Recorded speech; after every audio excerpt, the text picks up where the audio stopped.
Welcome back, everyone, to Call Me CEO. I am your host, Camille Walker, and today we are talking about how to elevate your mind and your mindset, and also how to do this and build a business and a life you truly love. This is something we talk about every single week with women, particularly mothers who are doing this, and that adds in some complications in terms of balancing it all. We know that it ebbs and flows, there's never a perfect balance. But if you are looking for someone to be a strategic partner with in terms of finding a life coach, a business strategy that helps you to move the needle, I am here to help you to think bigger, move smarter, and to create results that actually help you to feel aligned. That is what I do, and I love it so very much. So, if you've been craving clarity in your next steps, confidence in your decisions, or support as you grow, that is exactly why I help women with their businesses, and how beyond this podcast, I work one on one with women to help them achieve intentional action in both their life and in their business. So today, I am thrilled to introduce our guest, Beth Heyer. She is the founder of Babysitter Connections, a business dedicated to helping families find trusted, reliable childcare while creating meaningful opportunities for sitters. Beth has built a powerful community-driven brand that solves a real problem for busy families, and she's done it while navigating the realities of motherhood in her own life. So I'm so excited to dive into what it looks like for her, the lessons she's learned along the way, building leadership, and how she has walked into her own shoes of being a CEO. So let's get started.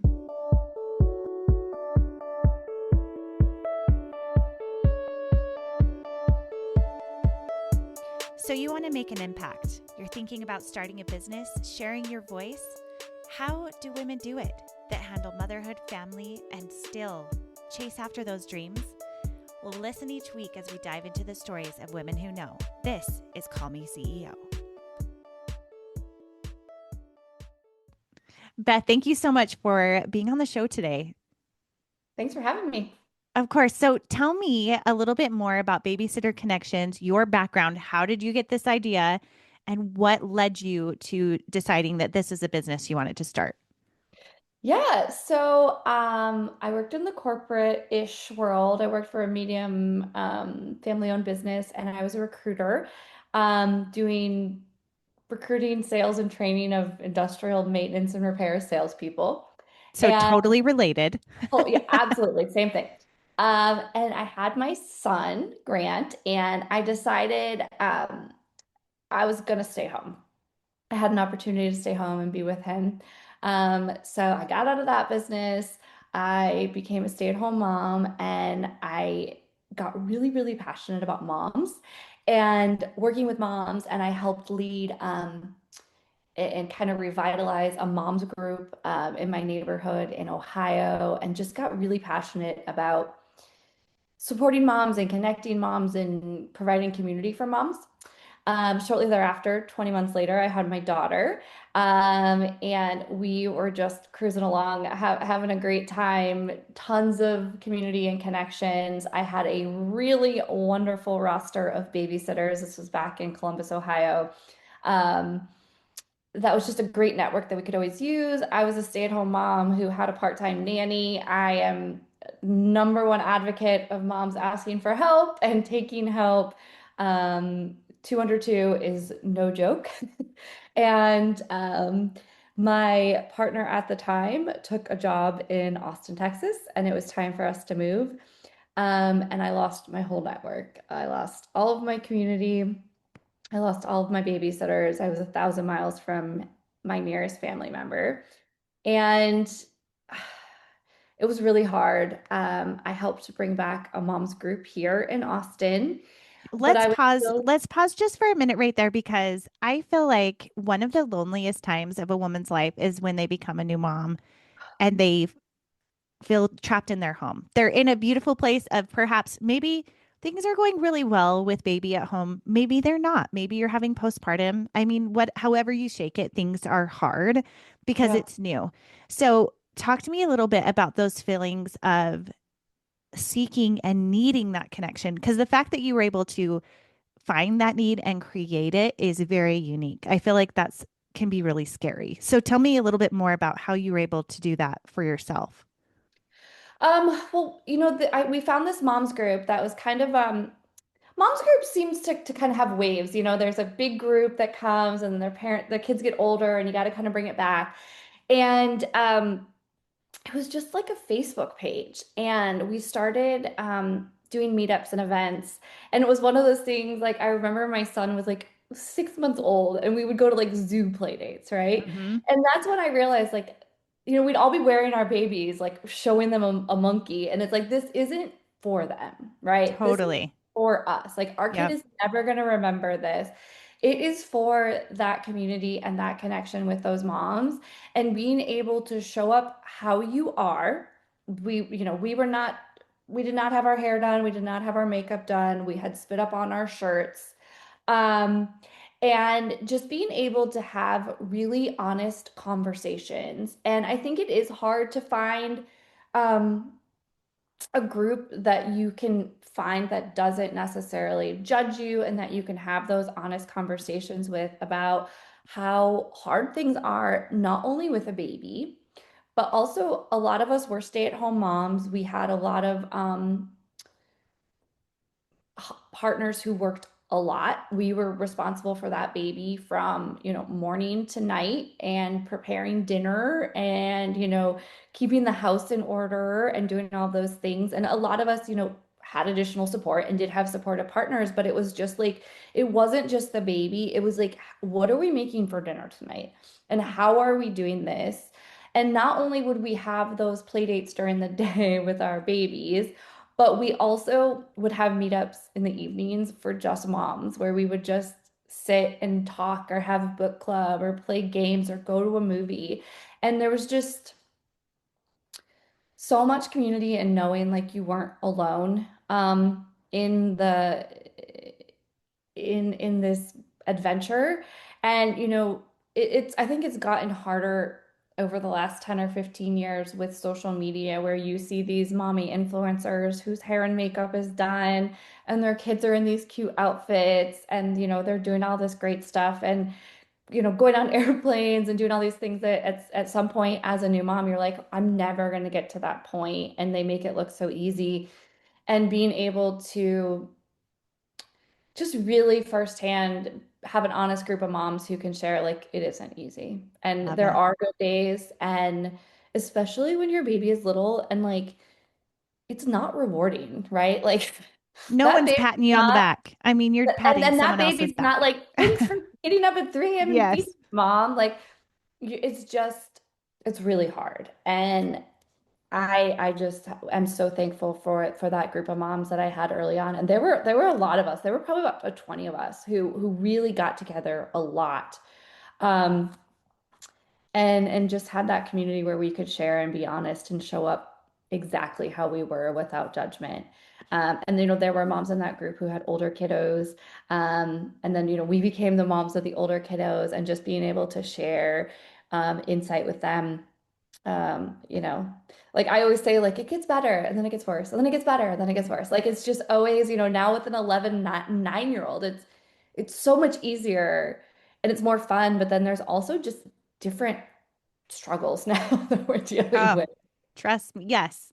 Yes. I have a graduating senior this year, and it's, they just say bigger kids, bigger problems. And thinking back to like, oh, when potty training was like the worst thing in the world, Right. which it is. It totally Yeah. is. But then you get to like those real world, like big life decisions, and Yeah. you're like, dang, I miss those potty training days. Like, it's funny that it definitely ebbs and flows, and the Right. problems are just different. Yeah. So I would love to know what gaps you saw in the market and what need for Babysitter Connection. Like, kind of explain to us what it is Yeah. and what is the gap that it fills. Yeah. So I was, you go on Facebook, "Oh, I'm looking for a babysitter. And then you wind up with 8 people who message you, and then you got them in your DMs, and then you get this person's phone number, and you're trying to tell me about your experience, and blah, blah, blah, blah, blah, and who have you sat for before? And then there's also, I went into mom's group, and they're saying, well, I used this girl once, and I used this girl once. And then you're just managing text messages and trying to find, a sitter who can do Friday, but then you also need someone next Saturday and your kids are little and trying to figure it all out, right? And it was silly. And the people that I was even like my connections that were referring to me to sitters, I was like, these sitters are not that good. Like I had such, I was in Columbus, Ohio by Ohio State, and we had like this whole class of nurses like on our roster. We had the best babysitters. Wow. So Yeah. it was just, I was really just disappointed. And it got to a point where my partner at the time was going to change careers, and it was kind of time. I never intended to stay home forever. So it was kind of time for me to start getting back to work. My kids were getting to the point where I wanted to start sending them to some kind of preschool. And I knew I didn't want to work for anyone else. I'm not a girl who loves bosses. And I said, you know what? There is such a need for this, and I think I can create something better and easier. And I did a lot of research on what was out there, care.com, some different agencies that I had tried to use, and really took a look at like what was working, what wasn't working, and built my own. So over the course of about 4 or 5 months at the end of 2019, I put in tons of work and tried to figure out the best option. And that's where Babysitting Connection was born. We have a monthly subscription model, which I think is the key. I think it's really great. It's a very low cost of entry. You can join as a member of Babysitting Connection for $35 a month. You can book 3 sits a month for that $35. A lot of agencies have really high registration fees or annual fees or booking fees where you're paying 30, 40, $50 a booking. Or the sitters rates are $40 an hour and the agency's taking a cut and then they're paying the sitter a lesser amount. And to me, this membership model was just real clean and easy. I think when we launched, it was 2 sits for $25. COVID happened 6 weeks after we launched, which changed a Oh, few things. wow. And then you paid the sitters directly. I think when we launched, our sitters rates were 15, 16. Now they're $20 an hour, a very competitive rate. Um, and you pay the sitters directly. I'm making $35 a month. I'm not taking a cut of every booking. If you want to book more sits, you can. If you want to book less sits, you can. And all of our sitters on our roster, background check, driving record check, CPR certified, 18 and over, the whole thing. And guess what? They show up every single time, right? They show up. And if that sitter wakes up and they're sick, they send us a text message and I send a few clicks and you have a new sitter already registered for you. You're no longer playing that text message game, DM game, getting ghosted at coffee shops, trying to interview sitters. We take care of all that work for you. And now, almost 6.5 years later, we have 75,000 sits under our belt. Wow. We have 280 some vetted sitters. Like I said, we're in the big four cities in Texas and recently in Northern Ohio, which is where I'm from. Um, and I just feel like we've really streamlined the process and took a lot of the legwork out of it that is typically the burden of the mother to find that. And we take that off their plate and just make it really easy and provide trustworthy and reliable and fully vetted staff on demand. That's great. Can you take us back to those early days of launching the business? What did that look like for you? It was terrifying. I was working so much. I had a couple part-time jobs at the time. I was working as doing some fundraising for my kids, a preschool that my kids then wound up going to, which was a blessing. They wound up going there part-time. I had a bunch of odd part-time jobs. And then I was also working for Babysitting Connection full-time, more than full-time. I'd work all day. I'd put my kids to bed. I'd work from 8 to midnight. I realized, I wasn't eating healthy. I was, at 11:30 at night, I'd open a bottle of wine. Like there was a lot of bad things happening then that I've since kind of righted. Um, and it was just constant. Like, you're just constantly obsessed with your business and every single I struggled a lot with boundaries. If I got an email, I had to reply to it. I had to reply to a text. It was just, this is it. Like if I don't reply to this text message, they're gonna find someone else or they're not gonna trust me. Um, and I was working a lot and I was doing everything. I was accounting and social media and marketing and all of these things. And pretty quickly within 6 weeks, COVID hit. And what was kind of great about that is people really needed safe, reliable in-home childcare during COVID. And Mm, we were able to very quickly pivot. We adjusted our packages a little bit. We set up a more consistent care program to have one sitter consistently. And within, I think, 2 months, I had maybe 12 sitters. I sent an email to all of them and said, I don't want to do social media anymore. Does anybody want to help me? I said, I'll pay you, $15 an hour, 5 hours a week. And I hired my first employee, Nikki, who is still with me today, who now runs a social media conglomerate. Just amazing. I'm lucky she still keeps me on at this point. But I knew early on that I didn't want to be the expert at everything. I didn't have to be the expert at anything. And I wound up hiring two people on my team and paying them before I ever really paid myself. I knew from the beginning that I was all into this, that it had to succeed. There was no plan B. I pulled money from my 401(k) to launch it, and I knew that I had to invest in the business, and investing in the business meant investing in the right people to help kind of mm. help me find some balance as well. That's really helpful. I love that you invested in it immediately, knowing that you couldn't wear all the hats, or you went from doing that for a short time and then saying, this could not take me long term. What Yeah. was one of the biggest, you mentioned the social media piece, but what was another big piece is in terms of like making it feel like, oh, this is a legitimate business and this is working. Like what was that moment for you? Oh my gosh. I think it was just when you start to get that feedback from the members and the sitters that it's working and that you're helping people. And I try really hard still to really create a really good balance between a great place for a sitter to work and a great place for a member to be a part of. And I think that there's whether they be babysitting businesses, nanny businesses, or just general businesses that really lean in one way of the member or really lean in one way of the employer, whatever. And I tried really hard to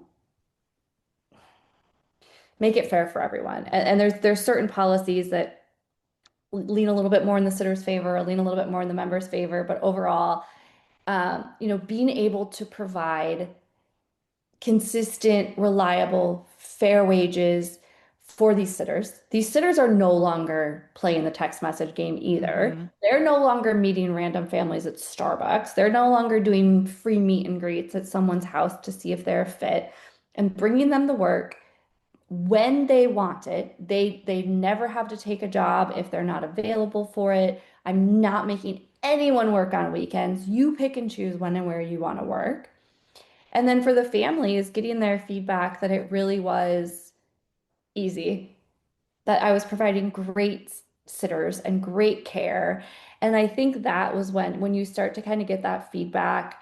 I remember saving early voicemails and text messages from families just being like, "Oh my gosh, this is such a lifesaver. Thank you so much. This was so easy. And I told my friend about you."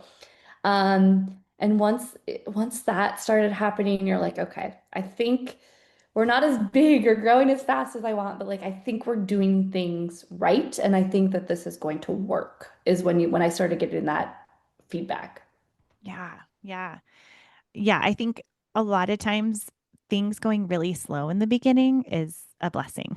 Because if it goes too fast all at once, maybe there's a policy change you need to work out or a customer service review or something where you think, "Oh, I didn't even think about that."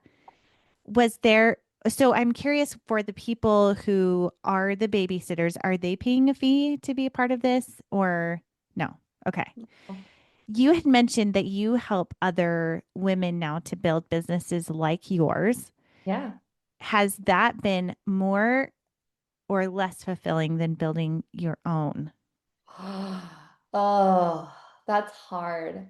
So I think now 6 years in, I hate to say this, but like the thrill of a new member kind of dwindles, right? So we're in 6 cities now, and our newest cities, or sorry, we're in 5 cities. Our newest city area is Northern Ohio, and then I just hired a director in San Antonio to kind of get that growing a little bit more. And there's a lot of excitement that I have for them. So we celebrate when they get a new member, right? When Austin gets a new member, it feels like old news. That's just what's supposed to be happening, right? Hmm. But I love, we have a group text, and every time we get an Ohio member or a San Antonio member, we send a text, and we're all excited, and because it's for them. It's for those directors. Like that's important for them.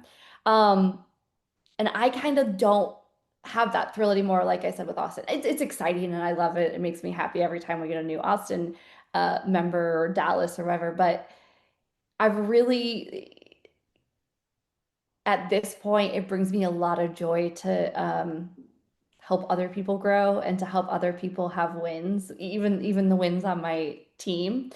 Um, so I think at this point, I get a lot more joy out of seeing my clients grow and my employees have wins.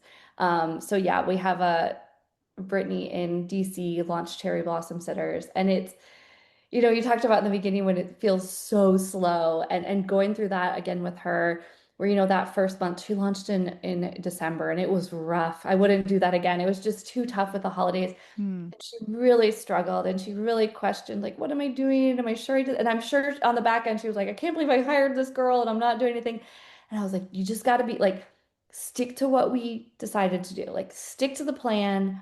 And then after those holidays were over, it's just been great for her. And I love now she'll text me and say, oh my gosh, I just got a new member that's blah, blah, blah, and seeing her wins. And I'm so excited for the Sitter Bridge to launch in the Pacific Northwest because I know just like the same, like I'm really prepared for that. Oh, what am I doing? This is so Yeah, hard. I that can't believe slug. I did this. And then just being like, stay true to what you built and keep leaning in. And there's a couple things people told me early in my career that I always think about. And one of them is you're building a bonfire, you're not setting off fireworks, right? So every time, even still, you send a promo code out for, Black Friday or something, and you think, hold on tight, everybody's gonna join, right? And it's never that. It just isn't.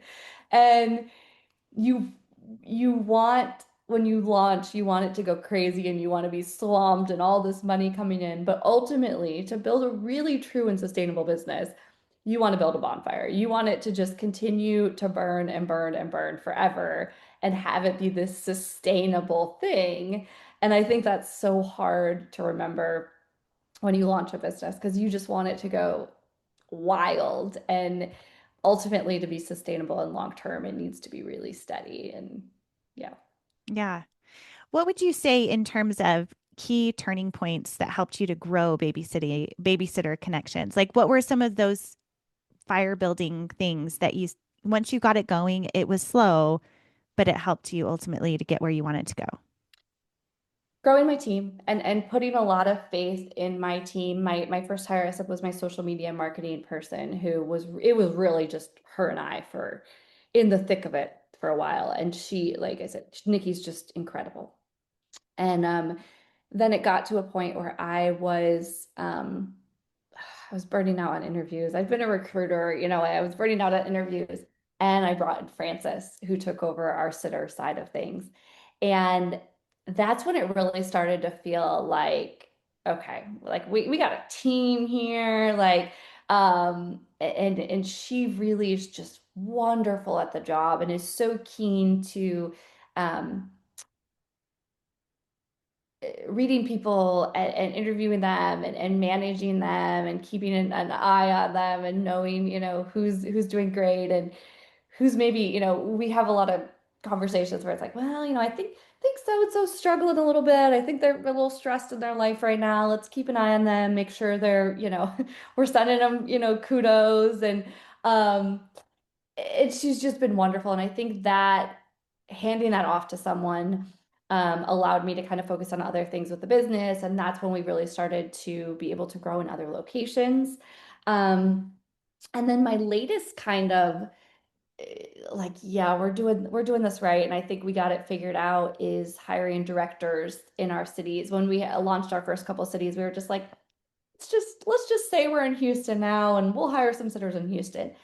But what I've learned over the years is that you really need that person on the ground and that local mom and that local face to really get to know people. And that's what we did with Katie in Ohio. And she has just done phenomenal. And then recently we realized San Antonio used to kind of have one of our team members used to be there, and she has since moved to a different location. But we realized our membership had really dwindled since she left. So we just brought on a director in San Antonio, and it's just amazing to see just within a few short weeks the growth that we've already had there, just having that real person in the city talking to people. So that's been really fun to be like, okay, I think we cracked the code. I think we know what we're doing now when it comes to new cities and how we can replicate that and how we can grow that. So that's been really fun to see too. Like, okay, I think we can maybe add some more cities or grow within some other cities now as well. Yeah. Now, a question that I wanted to ask, and we had a little chat about this before we started talking today, was when did you step into your CEO role or see yourself as a CEO? I hate to say it, but I do not call myself a CEO. Oh, okay. So, you guys, I'm going to start asking all the women that I interview because you would be surprised. I am that this is so common when women are running these amazing teams, amazing businesses, literally 4 years, and you don't consider yourself a CEO. So, tell me a little bit more about what that looks like for you. Oh, so I call myself the owner and founder. I don't use the word president. I guess I don't even know. I think that's like I don't know. Um, CEO, and this is totally like I talk a lot about like men versus women and like things that men and women like a man would never say he had a side hustle. Like a man would never call himself like a daddypreneur. And I don't call myself a mamapreneur either. But I feel like this is kind of one of those things too where I think it's just a little bit of like I'm not big enough or good enough or smart enough to be a CEO. And I think most of it boils down to how big my business is. Like I don't feel even with 5 cities and we generate a lot of income and I pay myself and I pay my team and we're a successful business. To me, a CEO runs like a multi-million dollar and there's VPs and executives and like that's what I think of as a CEO, and I Mhm. don't think that's me yet. But I would love for you to challenge that. I'm over here like you guys can't see me, but everything by definition that a CEO does, you literally are doing. And it's interesting to me because I think so often that that title has felt in many ways masculine, Mhm. in term, or that we kind of imagine in our heads, like you just said, multi-million dollars, VPs, that it has to look this certain way.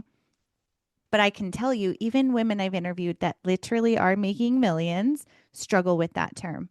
So if you're listening to this and you identify with that, of like, oh, I don't see myself as a CEO, I would challenge you all to adopt that idea of even having a mantra of I am a CEO, because everything you just defined, even someone that's running their life and running a household and running, people's lives, and all of really what it is the operations of a business and Yeah, having oversight over finances, management, everything that's happening in the growth of the business.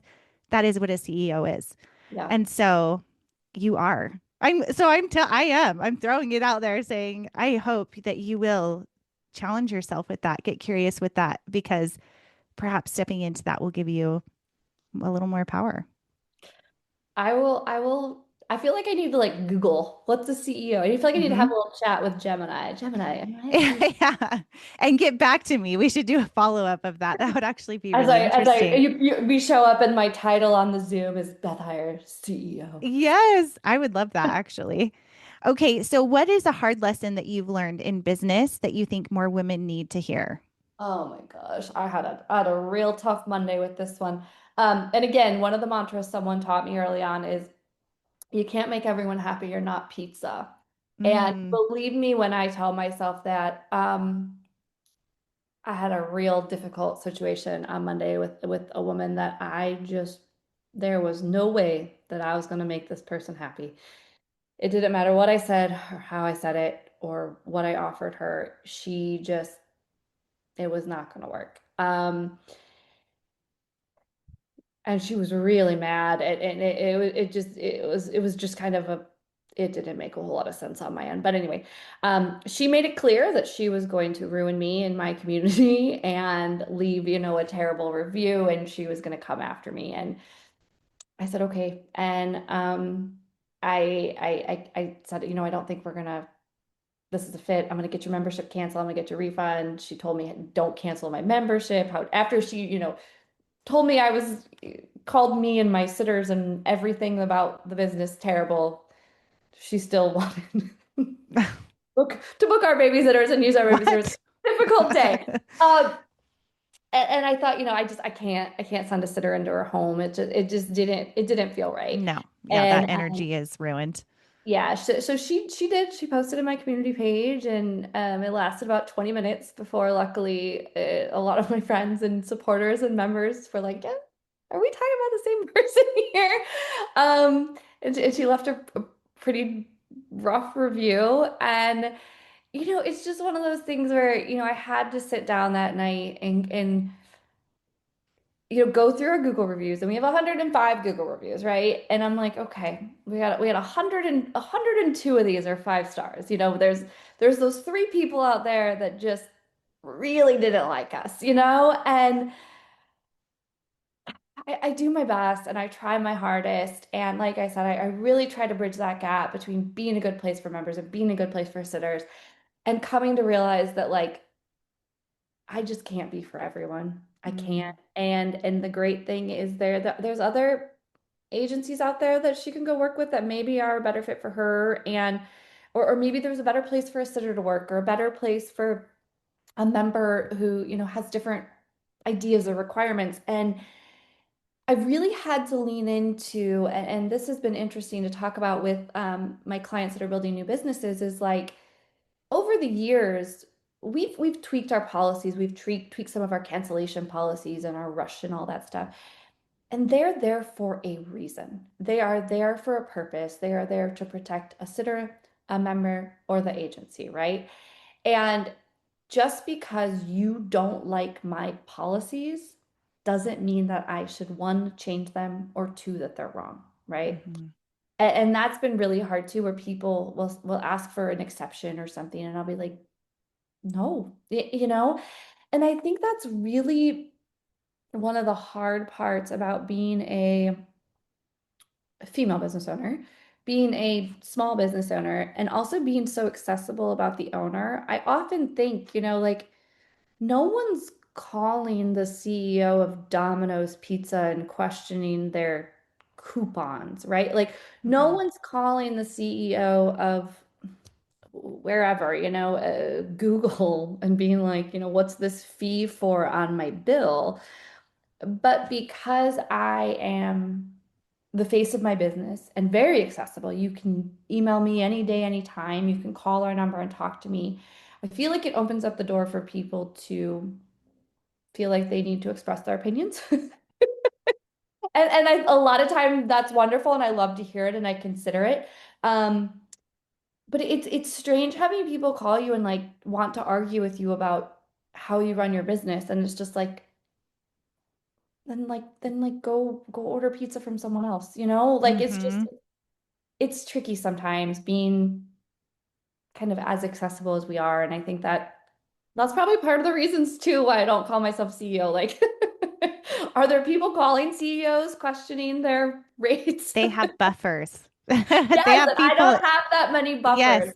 But I mean, that's something that would develop over time, because people who are making decisions for the business at that high level can't be the one answering that phone call. And Yeah. partially that's to protect your mental health, because it's interesting about those Google reviews because I've had people say before, "Oh, don't trust the businesses that have purely 5-star reviews. They're probably all bots." Because truly there are people out there that aren't going to be happy with anything anywhere anytime. Look at social media. You can Yeah. be the most lovely person in the world and someone will hate you. So I'm just here to cheer you on and say, you're right. Not everyone is for everyone, and that's okay. Yeah. So would you say the lesson that you learned from that is what?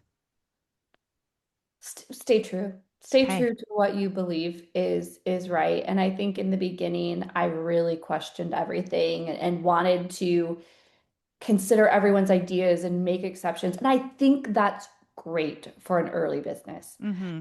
But at this point in time, like I said, 75,000 sits in. Like we think we really got it pretty figured out. And we think that our policies really make sense and kind of work for everybody in the most fair way. And just really believing in like what you've built and that it is good and true and helpful. And just realizing that there's gonna be 1 in 100 people who just don't work for you, and that's okay. Mm-hmm. Um, and the first thing I said to my team when I talked to them that next day is I said, I didn't lose sleep last night. I didn't lose sleep over it. And in the beginning, it would have kept me up. I would have been, what could I have done different? And ultimately I hung up on the phone. Well, she hung up on me and it was like, I did the best I could. And Yeah. I talked to her in a respectable manner and I did the best I could. And I can go to bed at night knowing that like I'm still running a good, honest, great business. Yeah. I really love that you said tapping into those values and not deviating from that because then you can go to sleep at night knowing, yeah, I went in with these intentions and I stuck to them. That's Yeah. huge. Yeah. For someone starting from scratch, what would you tell her to focus on first? Because this is something now you're coaching other people to do. So, Yeah. what's that first focus point? Is there, I know we talked about, sticking to the course, but is there one belief that you believe that she needs to let go of to be successful, or perhaps something that makes it more sustainable? What's that thing that you would say, focus on this first? I think it's your mindset. I think just going into it from the beginning, knowing this is not a side hustle. This is not something I'm going to use to,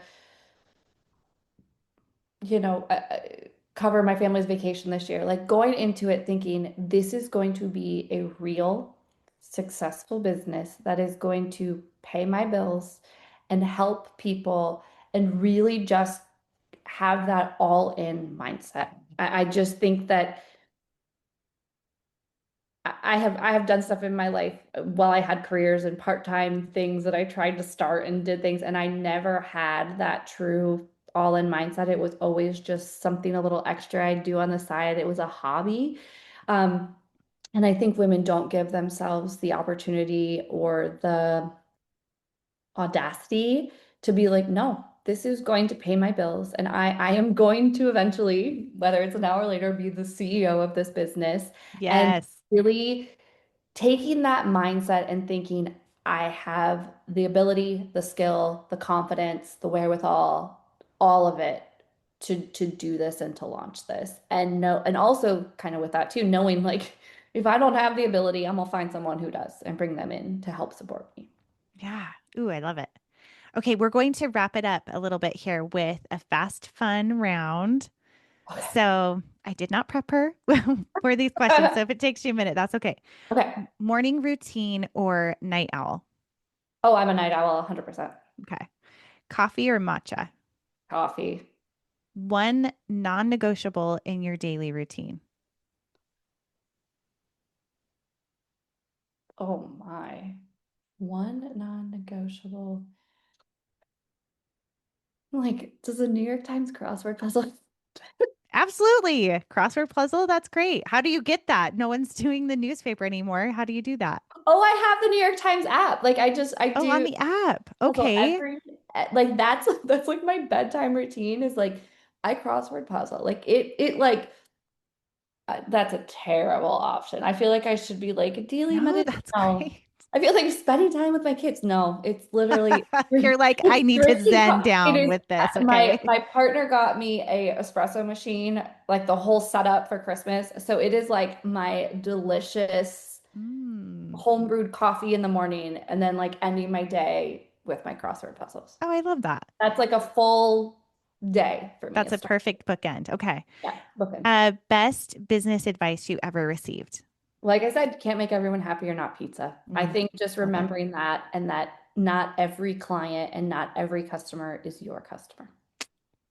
A book or podcast that changed your perspective? Oh man. We've moved and I was just unpacking and I'm looking at Untamed by Glennon Doyle and I remember really, really loving that. And there were several couple chapters that I remember just really resonated with me. And as I unpacked it, I thought I'm gonna have to read that one again. Yeah, and explore that a little bit more. All right, that's so great. So, where can our listeners connect with you and learn more about Babysitter Connections? Yeah, so BethHeyer.com, Heyer is my coaching page, my consulting page. And then if you are in Texas or Northern Ohio, you can become a member or a babysitter at babysittingconnection.com. And then not to mention, we also have a pet sitting business, Oh, petsittingconnection.com. that's cool. Yeah. Awesome. Awesome. That's brilliant, actually. Gosh, so many more people are having dogs now than they are kids. That is That is, like we can watch them for sure. oh, cool. All right. Well, thank you so much, Beth, for being on the show today. I appreciate you being here.